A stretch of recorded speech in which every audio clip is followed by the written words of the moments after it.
ત્યારે સ્વાભાવિક પ્રશ્ન થાય છે કે સમાજની અંદર દાન જ્યારે લેવાનું હોય તો દાન આપવાની જવાબદારી કોની કોની બને છે? માત્ર જે લોકો વ્યાપાર ધંધામાં કમાયા હોય એમની જ બને છે? એવા મિત્રો કે જેમની પાસે કંઈ નથી તો એમની પાસે પણ આપવા જેવું ઘણું છે. હું દાનની વાત કરું તો દાન 5 પ્રકારના હોય છે. એક અર્થદાન છે. તમારી પાસે જે કંઈ છે, લાખ રૂપિયા છે તો લાખમાંથી તમે 1000નું દાન કરી શકો છો. કરોડ રૂપિયા છે તો લાખનું કરી શકો છો. અને અનેક ગણા છે તો કેટલાય કરોડનું દાન કરી શકો છો. આ અર્થદાતા છે. જેની પાસે માની લો કે આપવા માટે અર્થ નથી, લક્ષ્મી નથી, તો હું ચોક્કસ માનું છું કે એની પાસે સમય છે. તમે સમયદાતા બની શકો છો. અને સમયદાતાની વેલ્યુ ક્યારેય પણ અર્થદાતા કરતા ઓછી નથી. એક સિક્કાની 2 બાજુ છે. એક બાજુ અર્થદાતા છે, બીજી બાજુ સમયદાતા છે. બંને ઇક્વલ છે. કોઈ એમ ન કહી શકે કે આનાથી હું મોટો છું ને આનાથી હું મોટો છું.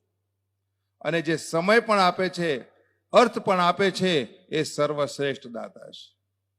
આપણે આ ચોકઠામાં ક્યાં બેસવું એ આપણે નક્કી કરવાનું છે. ત્રીજું દાન છે બુદ્ધિદાન. ઘણા મિત્રો પાસે સમય નથી, અર્થ નથી, પરંતુ એમનું મગજ એટલું પાવરફુલ ચાલે છે કે જેને લઈને એના એક વિચારથી પણ સમાજને એક નવી દિશા મળી શકે છે. અને એને આપણે કહીએ છીએ બુદ્ધિદાન. ચોથું દાન છે શબ્દદાન. શબ્દદાન એક એવા પ્રકારનું દાન છે કે જે વ્યક્તિ ક્યાંય પણ 1 રૂપિયો આપતો નથી, સમય આપતો નથી, બુદ્ધિ આપતો નથી, પરંતુ જ્યારે પણ આવા કોઈ કાર્યક્રમો આવે છે ને આવ્યા પછી જ્યારે ઘરે જાય છે, એના મિત્ર સર્કલમાં, સગા સંબંધીઓમાં ક્યાંક બેસે અને વાત નીકળે છે કે સિદ્ધસર મંદિરની અંદર આ કાર્યક્રમમાં ગયો હતો, મંદિર બહુ સરસ પ્રવૃત્તિઓ કરે છે, અનેક યોજનાઓ મૂકે છે, અને તમારી આ વાતથી તમારા સર્કલ કે તમારા સંબંધી પ્રોત્સાહિત થાય છે. અને એ પ્રોત્સાહિત થયેલા સંબંધી સિદ્ધસરની અંદર જ્યારે દાન આપે છે, એટલા જ માટે શબ્દદાન પણ એક મોટું દાન છે. અને છેલ્લું એક દાન છે જે બધાની પાસે છે, દરેકની જોડે છે. કોઈની પાસે 1% છે, કોઈની પાસે 2% છે, કોઈની પાસે 10% અને કોઈની પાસે 100% પણ છે.